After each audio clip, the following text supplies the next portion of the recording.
Two Guys Talking with Marcus and Kris.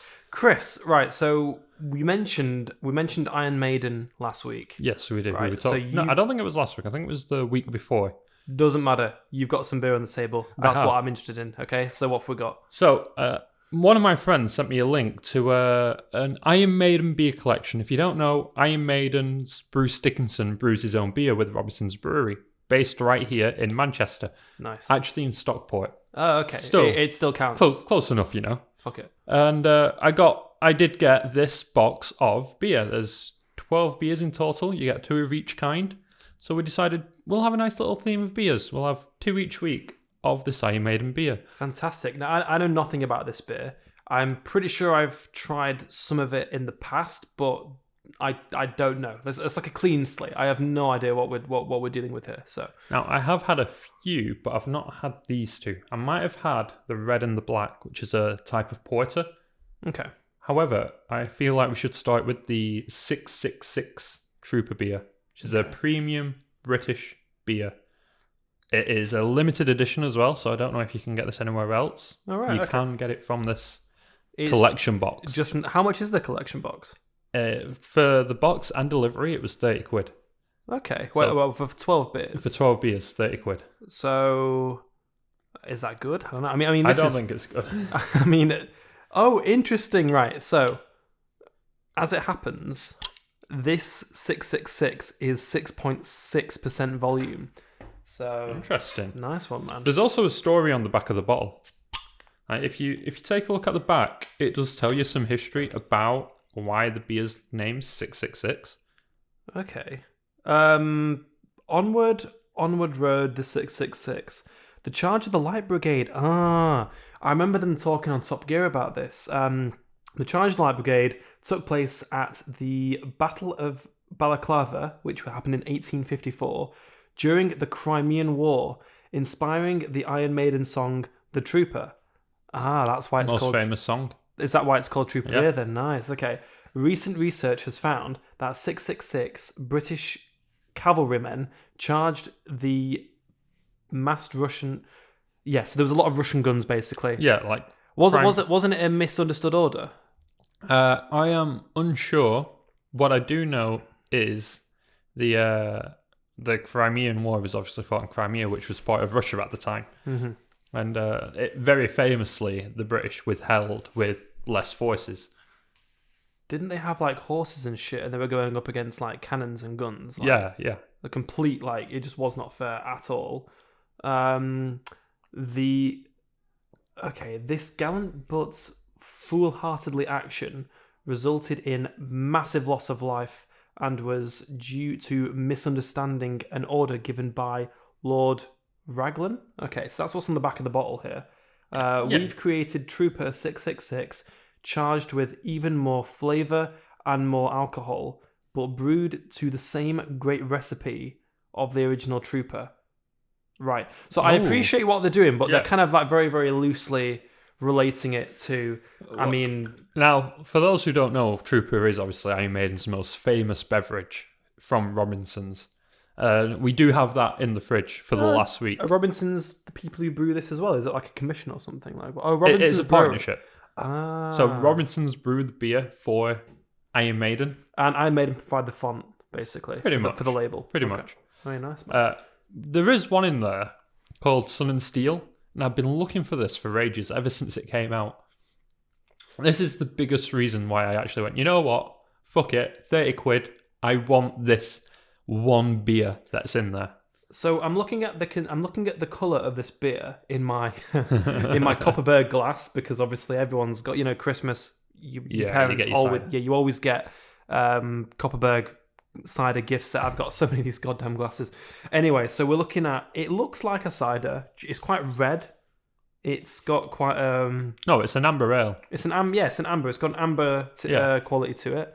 Now, when I did my Brewdog beer tasting about a year and a half ago, right? You might remember me saying that we learned how to appreciate beer. So what you do, you get the glass. I want you to pick up your glass, right? Okay, So you're drinking out of a. I'm drinking out of a tankard. I'm just drinking out of a normal glass, and you kind of swirl it, kind of get the froth. I don't think this is Yeah, you can, a look. swirling. We are Not- we are drinking the same. Look at mine, right? There's a nice foam on the top. Yeah, but You've this is got- going to you've got- spill if I do this. You've got well, you need to maybe I don't know, drink some and then. I but have what drank this some. does- That's the problem. It releases the flavor. It releases the aromatic essence of the beer, and then of course you just down it in one go, don't you?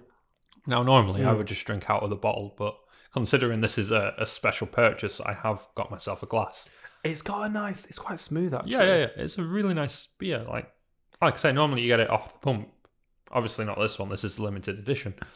And like I was saying before, there are a few in here that you don't find very often, such as the red and black. As I'm drinking it, obviously you tilt the glass, and when you tilt the glass back, I notice how the foam sticks to the glass very nicely. That's a sign of a good beer. That if the foam's just like coffee, if the foam sticks to the glass or the cup, then that's a sign that it's You know good. what? It's funny you say that. Obviously, in work we have a espresso machine that will make the espresso for us. And the thing you look for like if it's good to go to the guest or if you need to make it again is has it still got that foamy head? So it just disappears. It's like no, it's no good. You cannot serve that. Yeah, exactly. You have to make it again because it looks like shit. The problem we have is the machine itself. It brews the coffee at the right temperature. However, the glasses might be cold, Yeah, and so it goes bad a lot quicker. That's the thing. Like coffee, it's a science. Brewing it properly. There's even argument to say. So you know the portafilter, the thing that with an espresso machine, you've got like this handle, and you put the coffee into like a little basket that's in the handle, and you put the handle into the machine. The water runs through at a certain temperature, brews it. Great. Apparently, if the handle is cold, then it saps the heat away from the coffee and can affect the brewing. Really? Which is why at work I've been that weird guy who, stores the portafilter in the actual coffee machine as if I'm brewing it, because there's like a heat plate and it heats up the portafilter. Yeah. Whereas everyone else is just fucking leaves it on the draining board and just leaves it alone. I've got to be weird and I've got to store it in a way that keeps it warm, because apparently it fucking tastes the same. Like, I can't actually tell, but I feel better for doing it. I remember you compared yourself to a Ponce a few weeks ago for your desire for a good coffee. Literally, a good cup of coffee. When lockdown started and I couldn't go to Cafe Nero anymore, that used to be my go-to. I had to start making coffee at home because I was fucking knackered. There was no caffeine anywhere, and instant coffee wouldn't do it because I'm used to drinking espresso coffee. So I literally ground the beans, and I had a stopwatch and I was timing how long I had the coffee sitting in the French press for in the cafetiere, because you have to get the grind just right. You have to get otherwise it'll taste bitter and all that. My mum's just like, "What the fuck are you doing? Just put the water in, like you're faffing about." I can't be ferreting about. She'll say, "Oh, it's a lot of faff, a lot of ferreting about. You can't be doing that. Just drink the damn coffee." Just drink the damn coffee." But coffee's different from water. With the water, you turn on the tap, as we discussed last week, and it just comes out. Whereas with coffee, at least like you have to, the way that you make it affects how it'll taste. And you know what? I want to enjoy it. I watched a video recently. It's not the first time I watched it. I watched it before, but I've rewatched it, and I think it's from Cheddar, YouTube channel. Oh yeah. And they talk about the difference between a good coffee and a bad coffee, and how Americans have become used to bad coffee. Honestly, just shitty, bitter coffee. Yeah. So and how Starbucks is like a nice middle ground coffee, but your independent coffee shops are the ones that actually do a good quality cup. Yeah. And that came up on me. Oh, I didn't. What did you just? I just burped a bit. Oh, did you? Yeah, it like just popped up. I was like, oh no. God. Popped up like an ex you didn't want to talk to. It's like, no, get back down. I don't want to talk to you. Leave me alone. Anyway, Starbucks, nice middle level coffee. And you know what? I quite like Starbucks every now and then. The thing is, they sugar that up so much, like the foams and the syrups and the shit. Like honestly, like I don't just get a straight up latte. I don't put any sugar in my coffee anymore. If it's from a coffee shop, I put like 4 sugars in. Fucking hell. Well, to be fair, 4 sugars isn't that much because, well, it is, but it's not 4 sugars because they have to reduce the sachets. The are sachets like half a heaped teaspoon. So at home, I have 2 sugars in my coffee. Yeah. with the instant stuff. With your stuff, it's all right with just one sugar.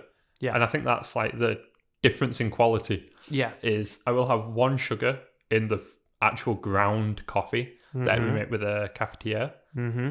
But the instant shit, I have two. Well, the thing is with instant coffee is it's already been brewed, and then they basically freeze it and break it up into little bits, and then they put that in the jar, and then you buy the jar, and then you obviously add hot water to it. It thaws it out, and then there you go. And it dissolves into the drink. Yeah, exactly. But with freshly ground coffee at home or in a coffee shop, you're gonna get a lot more. It's more natural. That said, though, who the fuck thought of? Oh, I'm going to take this plant, there's a bean off it, I'm going to take the bean, I'm going to build a machine which pumps water at a certain pressure, at a certain temperature, through the granules of the bean, and then we're going to make an espresso out of that. Who thought of that? What a weird... This is one of the things that I find amazing about human evolution or human progression. Just human invention, I would say. Not even that. Like, how many people died finding out whether something was edible or not? Like, who decided? That's true. I'm going to try and eat this thing. And I've never tried it before. No one around me has tried it. It's completely new to me. Mm-hmm. But it looks yummy. It looks like it'll be nice to eat. So I'm gonna have a potter over and I'm gonna give it a go. And then dies with foam coming out of the mouth because they shouldn't have eaten it. Mm-hmm. Well, it's like, as a kid, did your mum ever tell you not to eat the berries? Yeah, all the time. This is like one of the big things. Like, don't eat the red berries off the bush. I've not seen like any the red berries blueberries, in the bush for a the long time. blackberries, yeah, but the red berries, no. Can you at least put the red berries in your gin, or is that still not allowed? I wouldn't recommend it. Because I've been drinking, honestly, I've been drinking a lot of gin recently. I never used to like tonic. Very dry, not a good taste. But you know what? Since coffee shops closing and me deciding, right, I'm going to drink coffee differently, I'm not going to put sugar in anymore, I think that's changed my taste buds over the last 12 months, man. And genuinely, I can drink tonic, which is a very dry drink, happily. I used to mix my gin with lemonade, but I just don't like it as much now. It's too sweet, you know? So my taste buds have changed. You know what? You will get on with my mum very well because she loves a good gin. Not if she heard episode 2 of the podcast. Man. But no, so you're like, we've got a mint plant now. Yeah, I bought I like the smell of mint. My I don't know if you've heard of it, Original Source. Oh yeah. My go-to body wash is the mint Original Source. Yeah, that's nice. So I like the smell of mint. I've always liked the smell of mint. So Very I make nice. myself smell like mint so that I feel good about myself. Meanwhile, I'm there plucking the leaves off your mint plant, putting it in my gin. Yeah, I'm with going the mint blueberries, plant. right? And it's delicious. I'm growing the mint plant because I like mint. I like the smell of mint. I just like mint. I mean, You're just I'm trimming looking at away. the plant. I'm looking at the plant now. Like you can't tell that I've taken leaves off, but man, I've taken like at least 10 leaves off that thing. I believe mint grows quite quickly and it spreads quite quickly. Well, so I had a rosemary bush at one point. That died pretty quickly. No, I mean, it took like a good 5 months before. I had it for quite a while, but I think it got root rot because the pot was too small and the roots grew to the point where they weren't letting water drain out of the pot because they clogged up the drain holes. So root rot, it just suddenly... I came home one day, the fucking thing's black. I'm like, what the hell? What happened here? Yeah. But when it was alive, it tasted delicious. And I was eating that thing quite a lot. But it was a very good cycle because it would grow back. I'd use it maybe once a week or once every 2 weeks. So obviously every time I use it, it had grown back. So it was like a continuating, cycle of just good herb. It was a very good It's herb. free herbs, essentially. Literally, there. I mean, it was also a gift off my sister's boyfriend, so it was literally free herbs. So delicious, man. One thing I've learned from working where I work is when you need to season something, you do not need to go over the top with it. You don't have to pour rosemary onto it or thyme or oregano. Well, where you work, it's like a steakhouse. Obviously, you got other meats too. Yeah, but the best thing with steak, at least, is just simplicity, right? Just a bit of salt. Yeah, a bit That's of salt. A bit of salt. Yeah, man. Although that said, I will fry my steak with garlic, with rosemary, with mushrooms, just in the pan as well. Yeah. Just because I think I don't know, man, it's just good shit. It's Honestly, delicious. I used to be terrible at cooking meats because I was always trying different combinations of herbs and spices. And now I just had a bit of salt and pepper. And that's it. What did you have for tea today? What did you have? I just had some pork noodles. literally, it sounds sophisticated. It was just pork that you'd grilled, Yeah. some SuperNoodles, but I mean, my God, that did look... It tasted nice. It was instead of getting like the British branded SuperNoodles, I get one called Dami Ramen, Okay, and you get the sauce packet and like a oil packet, Okay. and the flavor is so much nicer. I've actually become quite a fan of having sesame flavored noodles. Really? Okay. Everyone normally just goes for chicken. Chicken and mushroom. Yeah. Or I mean, when I used to work in a shop as my first job, and there was a phase where I would just buy so many of the chow mein pot noodles. Yeah. Like I don't know what I was doing. I don't touch them anymore. You know. Don't get me wrong. Every now and then, I will buy a pot noodle just because it's easier, isn't it? You just put the water in, and then you bin whatever's left. You can't do that with the super noodles because you got to cook them.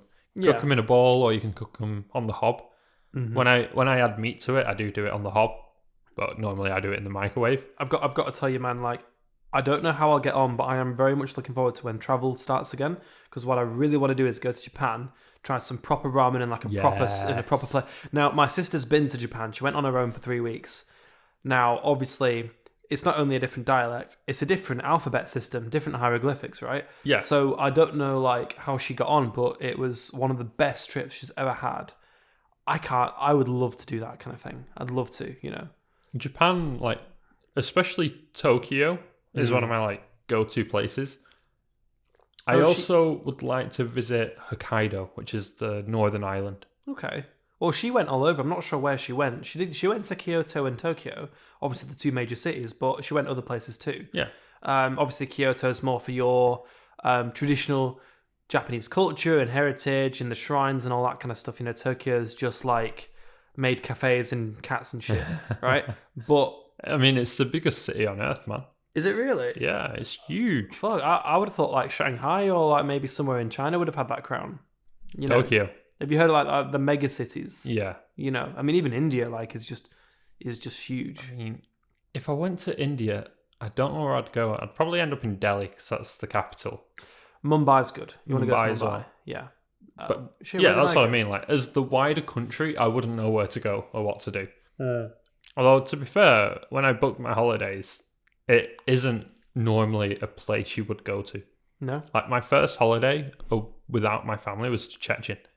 Yeah. Which is a Polish town on the German border. Thing is, that isn't like most people in this country. They go to like, well, whether it's Marbella or whether it's like, I don't know, some shithole in Spain or whatever, you know. They like go to holiday resorts. Yeah, holiday resorts. But I mean, I find that like we spoke about this before, like, you know, you went to one hot country as a holiday, hated it.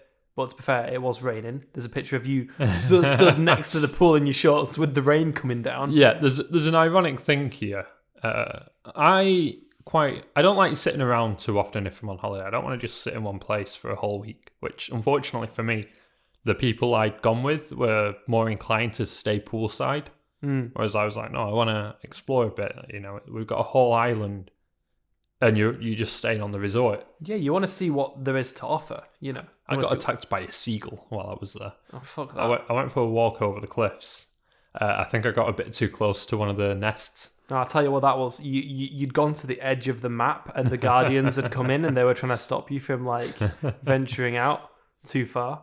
Yeah. Anyway, it was like that. So I'd always go out and about and explore. And there's a photo of me, nice, hot, clear, sunny day, in jeans and a jacket on a sunbed. Yeah. Because I'd just got back from a walk. And to be fair, it was pretty breezy. It was actually quite cold. Unless you were just not doing anything, letting the sun soak up. I want to talk about this one time that I went to Wales. However, another time I decided to go down to the pool, and it was the one day it was lashing it down. I'm just there. I've been told to get out of the pool because of the rain for some bizarre reason. Okay. And I'm just there like, yeah, it's raining. I'm in my swimming trunks. You didn't give a fuck? No. Fuck it. I'm having a good time right now. So talk about seagulls stopping you from like venturing outside the boundaries that the game developers have set for you. So when I was in Wales, God, it was like nearly 2 years ago now. We normally go camping every year, me and some friends. This isn't the photo shoot we did in London, though. No. That was a different thing with a different car, right? I'm not going to get into that. But quite similar in the sense that, so we were camping at Blackrock Sands. Beautiful place, right? It was the last night of the camping weekend. And I went to go get some beers and some snacks out of the boot of my car. Went into the boot, put my phone down, put my keys down, rummaging around, seeing what I wanted. Grabbed a big box of booze and some snacks, piled it on top. Closed the boot with my elbow, turned around, realised what I'd done, turned back around, beep. The boot was locked. With my wallet, my phone was in my pocket, luckily, but with my wallet, with my keys, right? What the fuck? Nightmare. Instantly started Googling how to unlock the boot without the key. And there were tutorials telling me I need to thread my hand behind the springs of the left rear tire and then pull this metal wire. I couldn't find the metal wire.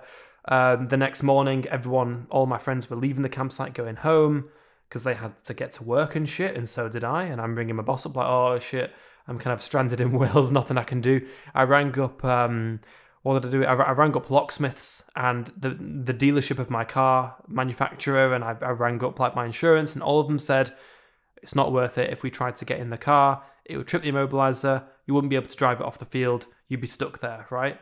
I mean, to be fair, that's quality security features. Yeah, 100%, which is fine if you're in a civilized part of the world. But I mean, the nearest town was an hour and a half walk away in any direction, right? Okay, now. I was between Portmadog and Cricketh, okay? Really, really nice. Portmadog's quite big. It's small, but it's bigger than Cricketh, okay? They're both quite touristy. Yeah. Anyway, my friends, they're all fucking off. They're all driving away. They've got shit to do with their lives. And I'm like, all right. So they leave me a pop-up tent and they leave me a battery bank. That was kind of them. Yeah, I mean, and I'm just there like, okay, how am I going to get home? It's pointless if my friends drive me back to my house in Manchester because I've not got the house key. My housemate at the time, Henry, he was at the time doing some freelance work down south in London, so he wasn't going to be back until the day after. So that was pointless. So I'm just like, if I recall correctly, he drove back from London. The day after, yeah. Yeah, and he got your spare key and then drove straight over to Wales. Yeah. So from London to Manchester, turned around, back down to Wales. The man's a fucking legend. I'm going to just mention it on this podcast. Henry, what a guy, right? And he even brought his dog with him. So when he came to my rescue, and I'm just literally sat in my tent just waiting, right? Just waiting for recovery. So he came back, we walked the dog, it was great, drove back, fantastic. But the reason why I mention it is because I had to spend a night in this tent on my own. So obviously, what do? You're on your own. Some people can't deal with being on their own. But I'll tell you something though, mate. It was a very nice experience because it was like a forced extended holiday. That Monday evening, it was a bank holiday. The Monday evening, I walked over to Cricketh. It took me an hour and a half. I just, sat on a bench for a couple hours and watched the sunset. Earlier that day, I went walking around this castle. There was this old guy, I forget his name, but he was on his own because he was waiting for his, niece to finish work or something, and he'd gone to see her for the day. So he took me around the castle for this little tour. He had a bit of history. The day after, I went to... Oh, no, that's also what happened. Whilst in Cricketh, I went to a cafe just so that I could get on the free Wi-Fi, download some films, because what am I supposed to do on my own? I walked home...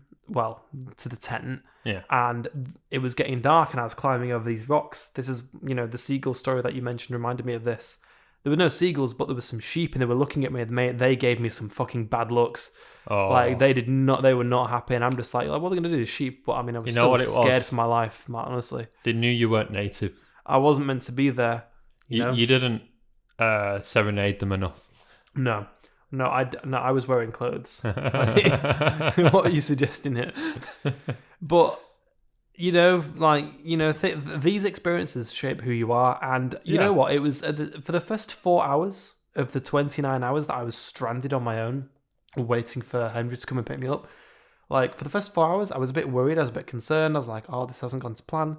But then things change. You kind of accept your fate, and then you learn to make the most of it. And I tell you what, mate, I had a great time. I remember when I was still in uni, me and... This is when we were going to Chechen, actually. Mm-hmm. No, it wasn't. It wasn't, no. This is when we were going to Milan. Chechen, we got there quite early because Joe was coming with us. Oh, yeah. So like, we all met up and we all got on the plane, and it was a nice little thing. But when we went to Milan, we were last minute on everything. Like, I think we booked the flights a month before as a joke. Okay. We were like, oh, we're going to go to Milan. And then we were like, are we going to Milan though? And I got to like, right, we need to make a decision. Are we or are we not going to Milan? Because we haven't got a place to stay. We haven't packed any luggage. We've not got anything planned. All right, we'll go. It's not the answer I was expecting. We were there for 36 hours. Like, we arrived on, let's say, Tuesday night. It was there all day Wednesday, and we left Thursday morning. We were not there for a long time at all. Mm. However, we found Airbnb the day before we travelled. Wow. It was crazy. I found out why later, but... Oh, why? What was someone murdered in there or something? No. Was there some horrific reason as to why it was vacant? No. All the other Airbnbs we'd applied for, I didn't realise I hadn't verified my account, so they kept just automatically declining me. You're a piece of shit. Like, fucking verify your account, man. So we got a place to stay, and we pretty much committed to, if we don't get a place to stay, we would just stay on a bench or something. Yeah, literally just like on a bench. Yeah, get some newspapers, 50p. Literally. Like, yeah.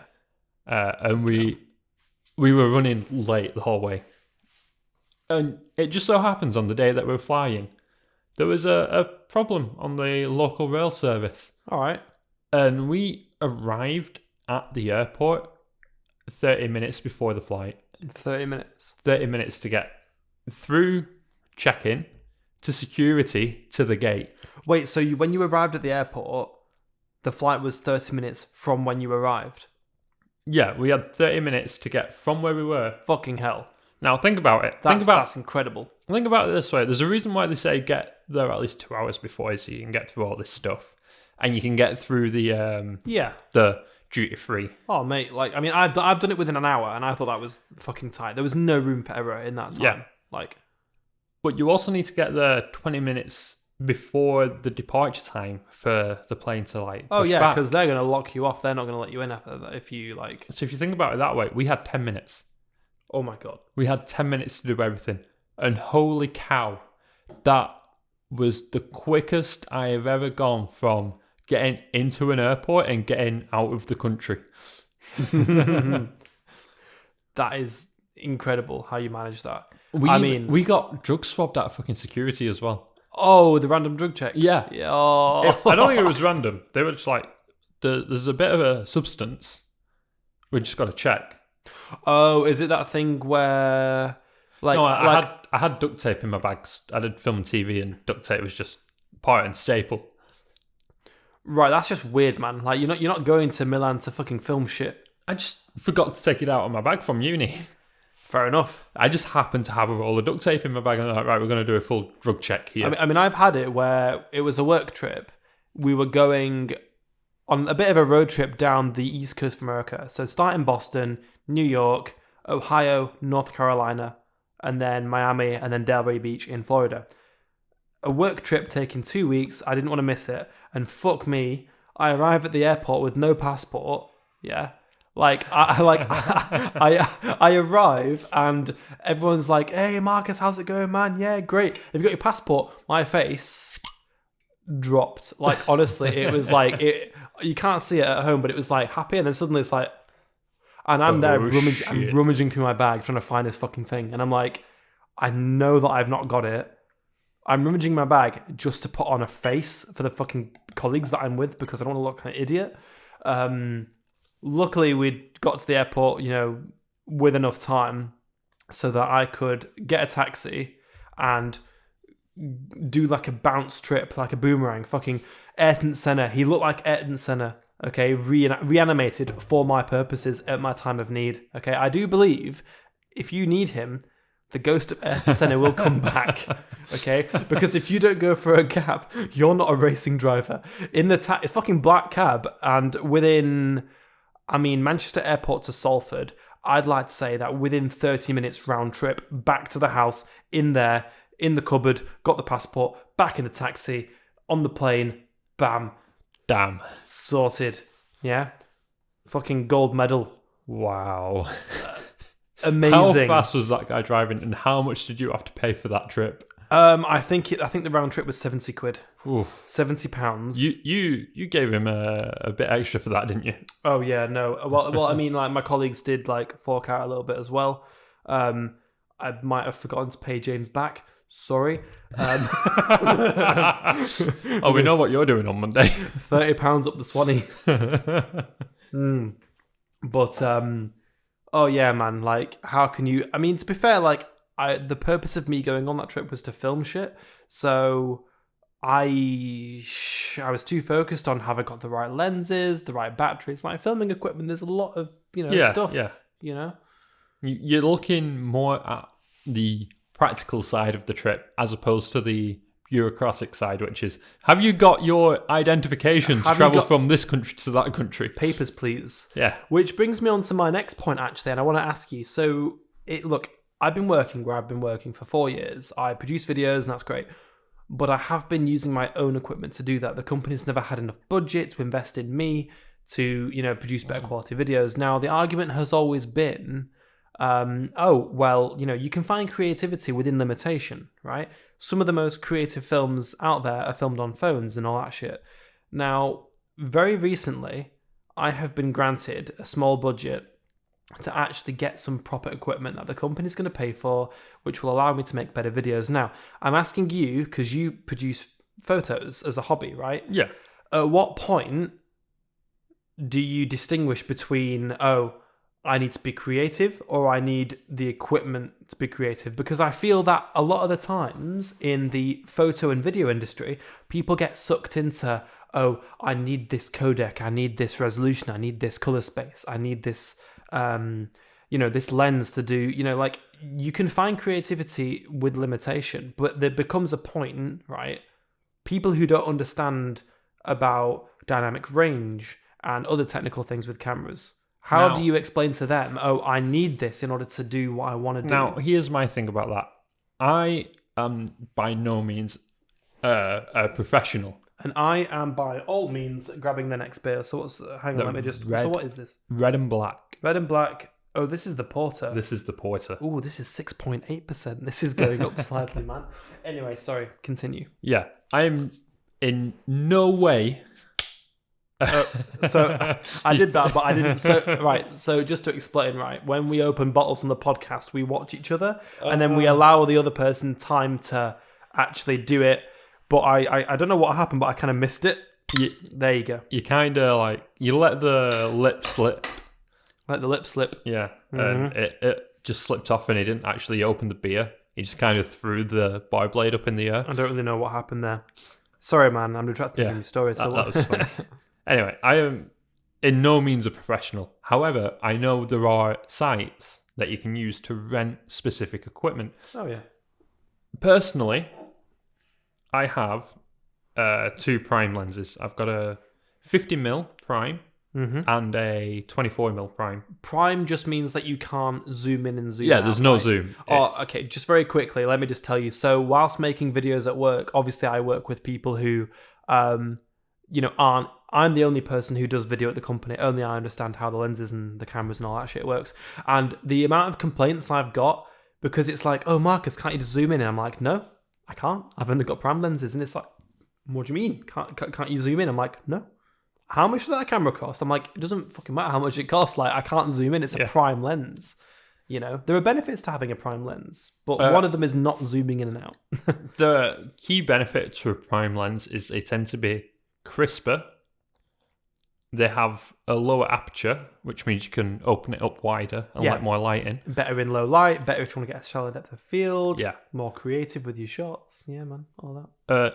Yeah, basically those two. And if you knock it, it's not going to affect the zoom. You're not going to accidentally knock the focus as easily. Also, if you're using it for video, if you're using like a gimbal or like a Steadicam or something that is a balanced piece of equipment to help you get smooth footage, if you zoom in and zoom out, it's going to make the lens longer or shorter. It'll throw the balance off. Yeah, it will. Yeah. It will. Primes don't have that. Anyway. You can go to vendors online that will rent equipment to you for certain prices. And this is something I've done in the past. Was it the Snake Pass that we went to? And we were doing like a little test promo shoot for a car. Was that it? No, it was near Snake Pass. It was, I believe it was Dovestone Reservoir. Yeah, because I remember David got a rental car and we were having fun with that. Taking pictures as it going past. I think we did some donuts in a car. Oh mate, that was a great time. Yeah, what a way to spend an evening. Like it was lovely weather. And we were hanging out the back of a car to get these pictures with no safety equipment at all. I mean, I had a seatbelt, but other than that, I mean, I was holding the camera. At least 50% of my body was not in the car at one point. The camera was so low to the ground, the gravel from the back of the tires was going in my eyes. Like, honestly, it was like within 5 centimeters from the ground. Honestly, yeah, at 40 miles an hour speed, faster. I think he got it up to 60 at one point. Oh yeah, at one point, yeah. And then Henry, who was driving, he'd be like, "Cattle grid," because there was a cattle grid, right? Because obviously it's like farmland, and that thing hurt. It did. But for that little shoot, I rented a lens. I thought, I've got my prime lens. I've got a zoom lens. Mm-hmm. I'm going to rent a 24mm prime, which I didn't have at the time.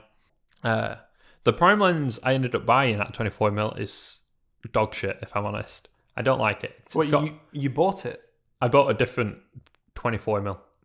The one that I rented was quite nice, but I always find myself going back to the 50mm prime, which is ironic because it's not a native lens to my camera. It's a conversion lens.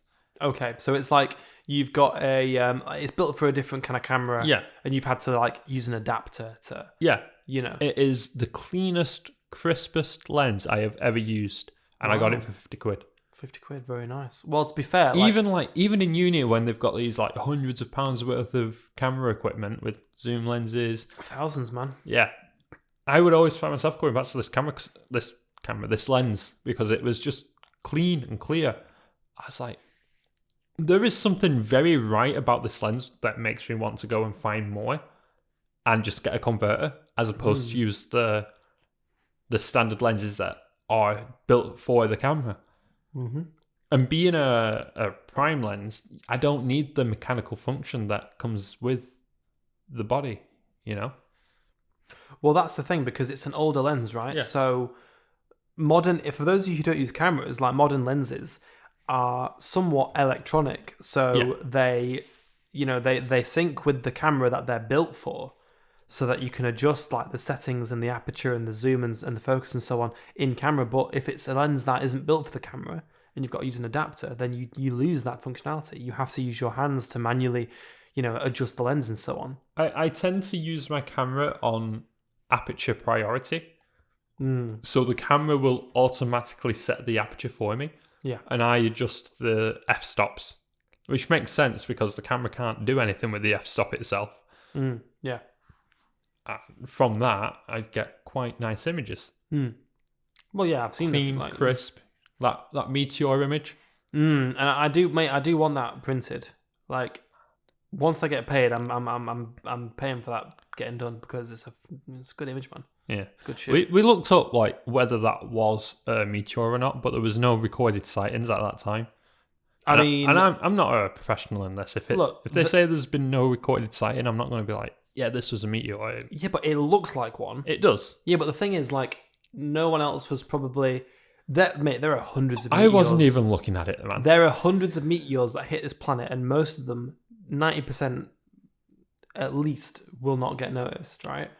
It just so happens that one time in Russia, 7-8 years ago, there was a dash cam that recorded it, okay? Like... One? One dash cam. One dash cam. Well, okay, yeah, no.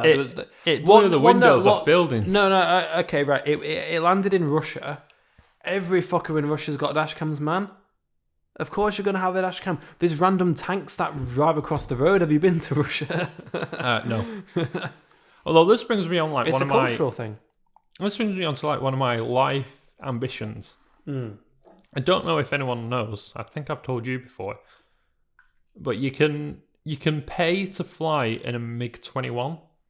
Yeah. I remember you asked me if you could do anything, what would you reasonably do, within reach? Okay, so my original answer was I want to go to Russia, jump in a MiG-21, and you can get a 45-minute space flight. Nice. And it takes you all the way up to the edge of the atmosphere. So MiGs can do that because obviously, yeah, I wouldn't have thought modern planes. I don't think can do that, can they? I feel like older generation jets were designed to the limit. Yeah. Think about the SR-71. That thing flies high and fast. To be fair, I suppose there's no reason to design modern jets to go that high because what's the use? It's become uneconomical, essentially.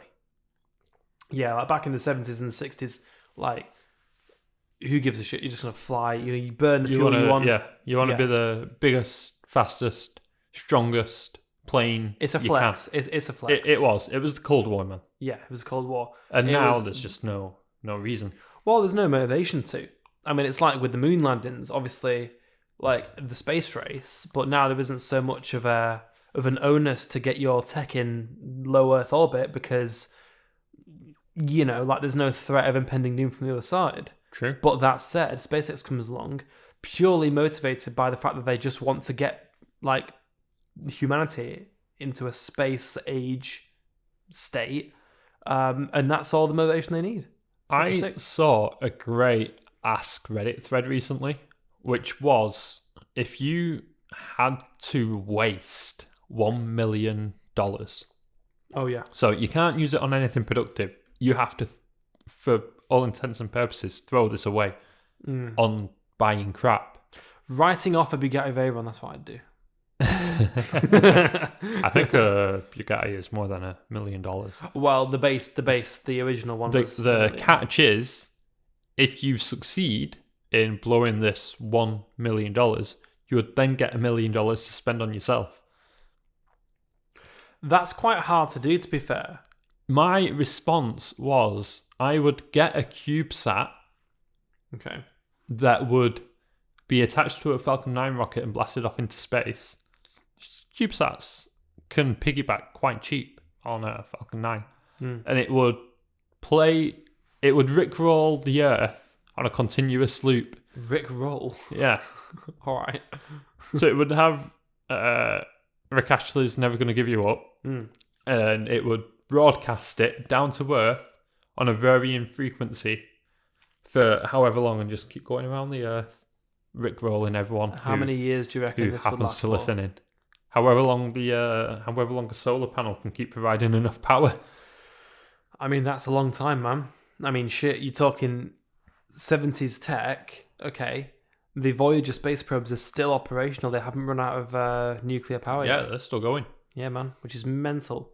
Imagine if we launched those things now, how much longevity... I mean, they've been going longer than we ever thought they would. But imagine how long they could go now with modern day technology. Those probes are built back in the 70s, man. It's crazy to think. No, genuinely, the technology in our pockets is more advanced than the technology on the Voyager space probes. And I'm not talking about a phone. I'm talking about a key fob. Genuinely. Jeez. That's something to think about. Think about NFC. Oh, the NFC? Okay, yeah. Near field communication. Yeah. Inconceivable back in the 70s, back when they were doing they'd just done the moon landing. It's literally magic. You can put your hand through it and it still works. Okay, even wireless G charging, that's mental as well. How does that work? I feel like wireless is actually quite practical. Not for you. You've got that charger over there. You don't use that.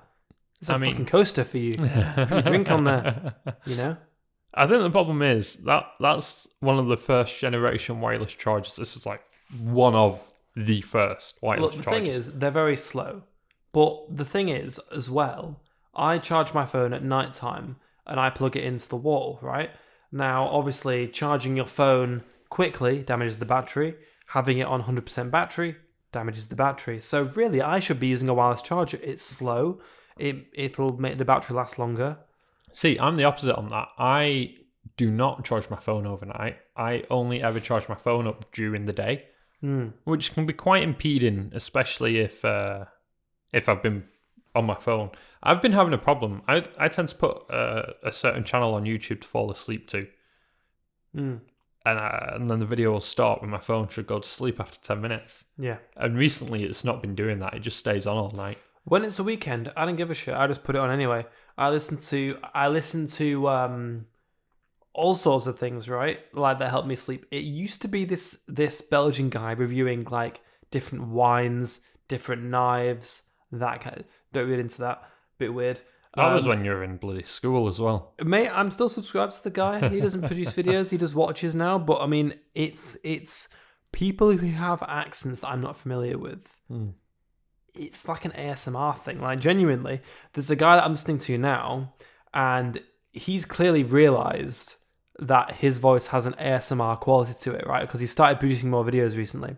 He is the master tailor for a company called... what's it called? Oh my god! No. It's a suit tailoring company on Savile Row. Okay. Maurice Sadwell, I believe it's called.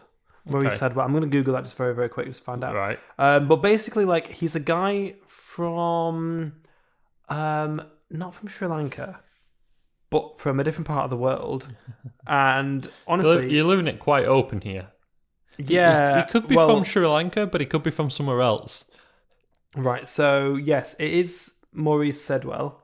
I know the guy's name, but he just talks in a very soothing, like, voice. You know? It's true. Some people just have that voice, and I feel like if I twist my voice enough, I could have it as well. Yeah. I just don't think people care for that enough. The thing is, he's talking about like, oh, there you go. He's from Trinidad. All right. Okay, yeah. So, and this Andrew Ramroop, right? This is very fucking niche. I didn't expect to talk about this, right?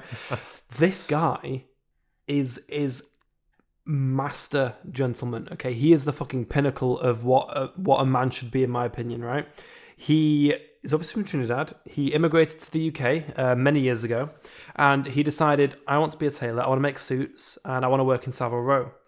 And he worked extremely hard for many years, and no one would give him a job except for this guy called Maurice Sedwell. Now, Maurice Sedwell... I'd just like to say, what a specific fucking dream. This is very, very specific. Well, no, because, like, you know, the thing is, his upbringing, right? He was very, very young, and it was a part of the world where, you know, there wasn't a lot of work opportunities. He had to make his own clothes. You know, we're very privileged, man. Like, we can just go to Primark and shit. I wouldn't go to Primark specifically, but you can just buy clothes. He had to make his clothes. When I need work clothes, I go to Primark. Like, where can I get the cheapest shirt for work? Primark. Yeah, but who's making that shit? Someone in this fucking Vietnam. guy, literally this guy is making that, right? So he spent a lot of time perfecting his craft, couldn't get a job in the UK. This guy called Maurice Sedwell hired him. I believe he passed away, and Andrew Ramroop took on the business of Maurice Sedwell, and there was a recession in the 90s. Andrew was like, nah, fuck the recession, right? We're going to produce suits and tailor-made things for America, because America's doing great right now, and they were because of the dot-com boom. So everyone wants suits, and he did extremely well for the business. And the average price for a tailor-made suit from Maurice Sedwell is like £5,000. Wow. Yeah, but think about it. Like, I actually aspire to one day own one of those garments, because you don't just buy it. You sit there, you have a lot of meetings, you discuss everything about it, and it's made to measure, obviously.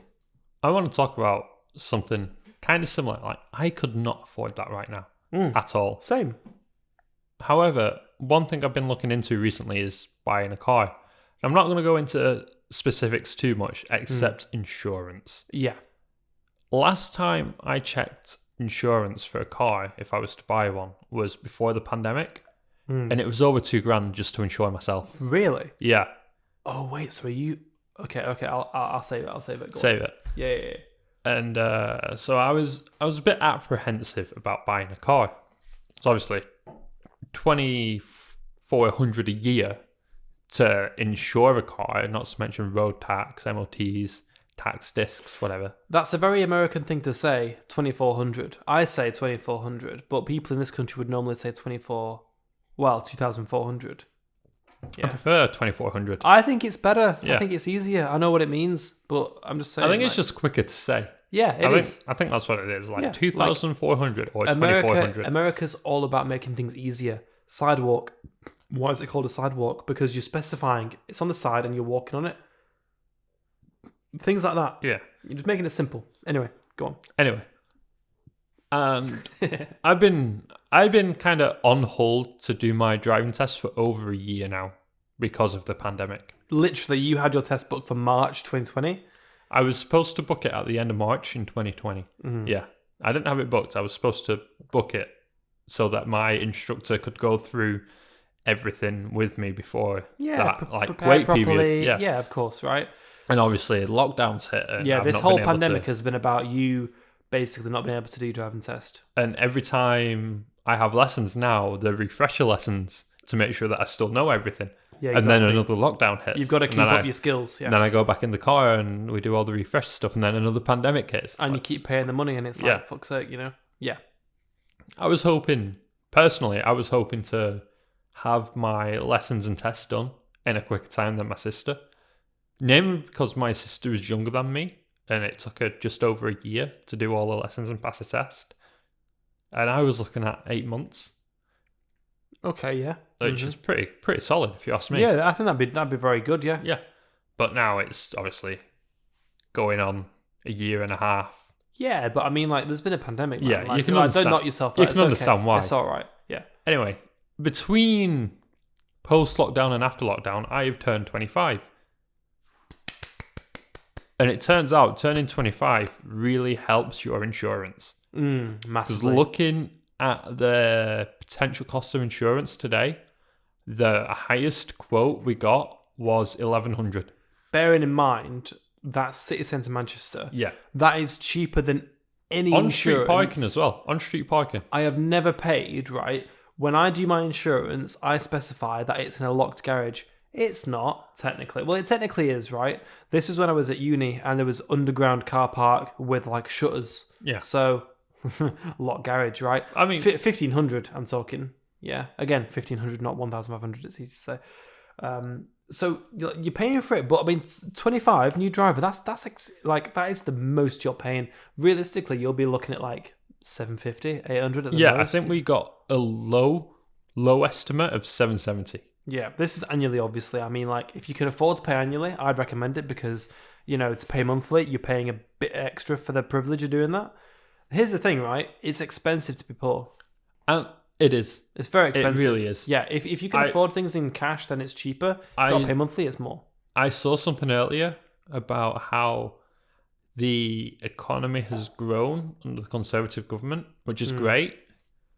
However, one of the things it emphasised was while people in middle upper classes have seen that benefit, people in poorer backgrounds have got poorer. Oh yeah, no, they're fucking us over. And have had less available to them.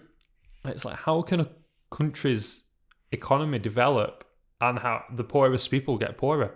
Look, like, not all politicians, okay, but the big dogs in the Conservative Party, they have money, they've got property, they've got other income streams, okay? They cannot represent, we're going political, fuck's sake, they cannot represent the people, man. Represent the people. Like, most people do not have stacks in the bank or in some fucking house somewhere, you know? They really don't. It's bullshit. So, like, it's not, how can you entrust this geezer to fight for your best interests when there are interests that they do not actually have? They don't even know that they exist. You know what? I was watching a film last night called A United Kingdom. It's about the chieftain or king of Botswana Okay. Before he was fully appointed king, his uncle was regent while he was studying in London. And he met a girl in London and they got married. And the problem, massive international dispute because the king of Botswana married a white woman. Really? Yeah. Wow. Interesting. You don't hear that very often. I actually read into it quite a bit last night. All right, go on. So I was like, what the fuck? Why is this such a problem? Obviously, racism was way more prevalent back then. Now, people tend to be less racist, if at all. Yeah. Hopefully, it's mostly at all. This brings me on. Yeah, go on. And South Africa were introducing apartheid, which is like blacks and whites have to be separate. They can't marry each other or anything. And then just across the border, you've got this white wife to a black king. It's incredible that in some parts of the world this bullshit still exists. Anyway, he petitioned the British government, the British Labour government, to allow him to go back home and be with his wife and do what he is destined to do, which is be the king of this country and fight for its rights, fight for its people, support its people. Yeah, man. And they said no because they wanted to appease South Africa. Right. So Churchill in the Conservative Party was like, no, we will fight for this man so we can go back home and be with his wife. And he'd been exiled for 5 years because they thought he wasn't fit for purpose. We shall wed them in the trenches. Anyway, when Churchill actually gained power, he exiled him indefinitely. Oh, fuck. Yeah. And the only way he managed to actually go back to his country was by getting a copy of the report that they used to say he wasn't fit for rule, which was completely misleading. Yeah. The report said that it would be against South Africa's interests for him to rule from Botswana. This is the thing, like, what the fuck has it got to do with us? Like, who are we to decide, like, I believe the sticking reason our nose in? I believe the reason we were appeasing South Africa was because we got cheap gold from them. Oh yeah, no. We rinsed that country. We rinsed the whole fucking world, man. I mean, every empire. I mean, not just us. Empires before. You know, you go to different countries, you take their resources. India, we took so much shit from them, and left it in the fucking dust. I mean, they're starting to do all right now. Fair enough, but I mean, like, we're pieces of shit. Like, we are actually shit. I wouldn't say we left them in the dust. We got kicked out because we put them in the dust. Well, here's the thing, right? And then we're like, oh, we're going to build railways for you, infrastructure, all that. Where are the fucking diamonds? That's what they're saying. Yeah. Where are the fucking where are spices? You've taken all our spice. Where's the fucking spice? It's in that fucking cupboard. We've got cumin, paprika, fucking Lebanese 7 spice. I'm not quite sure what's in there. The label doesn't actually tell me what's in that. I don't know what's in that. It's pretty good though. I would recommend it. You know, so you go around different countries taking shit and then saying to them, oh, you should live in this way. You know what? Let them do what they want. This is a semi-political mindset that I'm gonna tell you now. Yeah. During Brexit, during that discussion between should we or should we not That leave whole fucking saga. the EU, I was very much on the fence. Now, obviously, as a Northern Brit brought up from a working class family, my mindset is that the EU was quite awful. Like, they were quite bureaucratical. They were pushing agendas on us that they had no right to push. Oh, any more than our fucking current government. Okay, Yeah. okay. And the fact that we would put more money into the EU than we would get out of it. So, for the most part, I was on the side of leave. However, when the elections came around, I didn't end up voting. Yeah. Because I was like, but there's a lot of good with being in the EU as well. There's a reason why we joined, right? There's a reason why we joined. Being in the EU has a lot of perks. And believe it or not, one of the biggest things I was thinking about during that entire time was Halo. All right, this is a segue I wasn't expecting. This is good, right? Go on. Halo has, like, the main, I guess, protagonist after the Master Chief is the UNSC. Yeah. the United Nations Space Command. United Nations. United Nations. United Nations. So, Isn't that a world that you want to see? So having a united government that work together to better the quality of everyone's lives, no matter how trivial, as opposed to just a select few. We're one race, man. Yeah, is obviously better than being away. Like, I agree the EU is quite bureaucratic and Fucking hell. You know what's funny, right? Okay, you jumped at that. I was watching the timer. I knew that was coming and I still fucking jumped. I didn't expect it to come so soon, if I'm honest. But you're right. I mean, like, it's breaking down borders, and we are citizens of the earth. Yeah. Is it not our right? At the end of the day, we're only human. Yeah, we're all the same. Like, we are all of the same species. We are all children of the same divine God. Whatever God you believe in doesn't matter, right? It's creation. So if you want to go and spend 6 months working in Spain and then another 6 months in fucking Somalia, you should be able to do that. Yeah. Like, if you're adding value to a country, why should they refuse you? Well, exactly. And this is what I'm getting at. So during the vote time, I didn't vote because I was still debating it. I didn't know whether it would be good or better. And the longer Brexit has gone on and the more I think about it, it is better for us to be part of the EU. Because while, it is quite bureaucratical and quite... Yeah, like, it's got its problems, 100%. Yeah. Yeah. So does our government in itself. Oh, mate, our government's fucking shithouse. Yeah. However... like, just not to be political, but I mean... However, the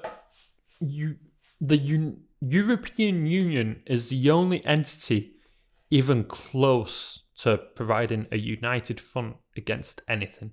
Yeah, and there is power in unity. Yeah. There is strength in unity.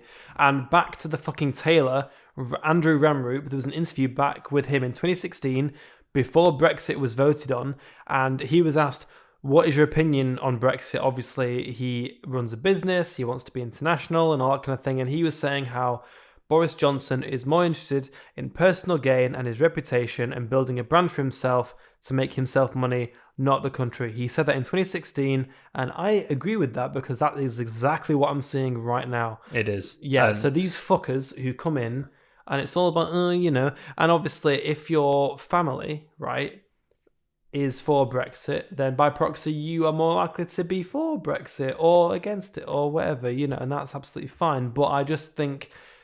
as a nation, we want to be... Sorry, not as a nation, as a world, as a species, we want to be unified. Yeah. What is the point in having borders up? If you want to go and work there or work here or work there, the reason why we are put on this earth is to experience and to explore and to find out about new cultures. We should be allowed to do that.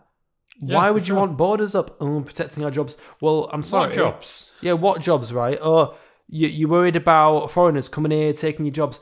I'm sorry, the foreigners work harder than you, they work better than you, they're smarter than you, okay? You need to be better. Stop being a piece of shit. If you want to not, not have your jobs taken, be more employable. Don't be a prick. Not even that. Before we end this episode, I'm going to touch on the fact... Self-entitled motherfucker. Anyway. Exactly. Yeah. Before I end this episode, I want to touch on the fact that most of the, I guess... menial labour jobs are taken up by foreigners because most British people think it's beneath them. They don't want to be cleaners. No, they'd rather be on benefits. They don't want to work the cash register. Yeah, they don't see the value in just putting the fucking hard work in and just making ends meet. They see it as beneath them, which I'm completely against. I've worked as a cleaner. I only did it for 2 weeks because I had another job as well, and it was completely taking it out of me. It was a shit employer. However, the way my old boss described my current job is you're not a bartender, you're a glorified cleaner. I'm still a cleaner. This is how I see my job. I'm not someone there to make drinks and get paid for it and get extra tips. I am a cleaner who keeps a clean bar for the people who come in so that they can have an enjoyable experience. Well, there is a skill to it. You've got to be attentive. You've got to give a good service. You've got to know what mixes with what drink and what limes and all that shit. It is more than a cleaner, but you obviously have to keep the bar clean as well. Think about it this way. If the minimum wage is just keeping a clean bar, the extra pay that I get is the knowledge of the drinks. Yeah.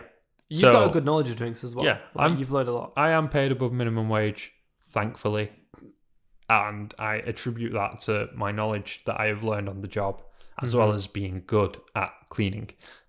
Well, no, because you've got to have a clean bar. That's just by proxy. You've just got to do it.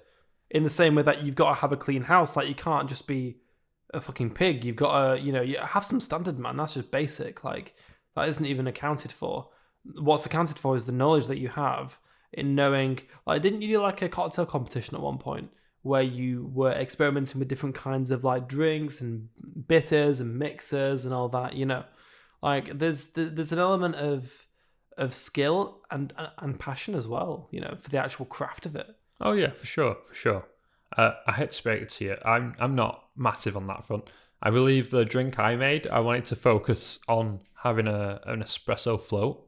Mm-hmm. It was a nice drink. It was everyone else focused on a balanced drink, and I hate balanced drinks because they just taste the same at the end of the day. Yeah, because it is balanced. It's not too sweet. It's not too citrusy.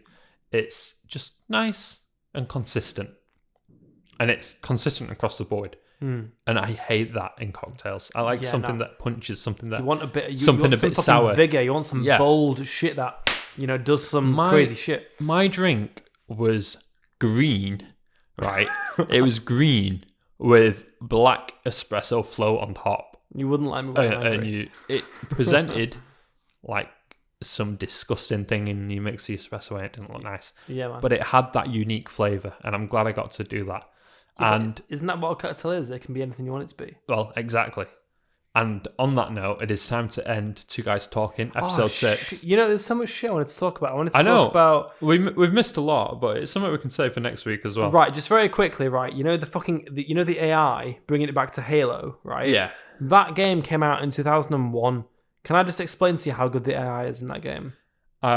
Make it brief. So Right. I also want to explain what we're doing next week. Right, so you've got the Master Chief, you're in a tank, okay? You're in a tunnel, right? Now, with Halo Combat Evolved, and with any of the Halo games, you've got the AI, the Marines, that will get on the Treads. The tread covers. They'll sit on the treads, yeah. Yeah, they'll sit on the tread covers of the tank. And there's this clip that I saw recently where you've got an enemy that throws a sticky grenade onto one of the guys who is sat on the side of the tank. And if you're a Call of Duty player, think Semtex. Yeah, literally. So, like, he throws a sticky grenade. The AI of that, like, non-playable character jumps off the fucking tank without a moment of thought, right? And sacrifices himself to save the tank. This is 2001. Like, how good is that AI? That is amazing. Beautiful. You don't see that. Like, I'm sorry, Cyberpunk doesn't have that level of AI. Like, that, like, Age of Empires, none of that shit. So good. Yeah. That is a testament to how good Halo Combat Evolved was. Fucking Jenkins didn't give a shit. He was like, I've got a grenade on me. I'm thinking about my brothers, the bigger picture, the effort, the war effort. I'm jumping, I'm taking this fucking thing. And he did. And my God, man, I was emotional. When I saw that video on YouTube, I was emotional. I like to add that is from one of the novels, not the main game series that he's talking about with Jenkins. Oh, Jenkins. Oh, no, that's just like a generic, like, private name. Oh, you don't know about Jenkins. Okay, then. All right. I'm not going to talk about it now because we do not have time. I'm sorry to say. Fair enough. And it is time to end Two Guys Talking, episode 6. I am dying for a piss, I've got to be honest. However, I would also like to say next week we will be introducing our first guest. We will be having an impromptu guest on the podcast, and it's exciting because, like, it introduces a new dynamic, a new essence to the podcast. There's three voices now we've got to like deal with. Yeah, instead of just me and you. It's fantastic, Sick of this shit, man. You know what's sick? You know what's really good? The main reason why I'm excited, because whilst you two are yammering away at each other, I can have a drink. I don't have to worry about talking. I can just sit back and enjoy the conversation, and that's what I'm enjoying.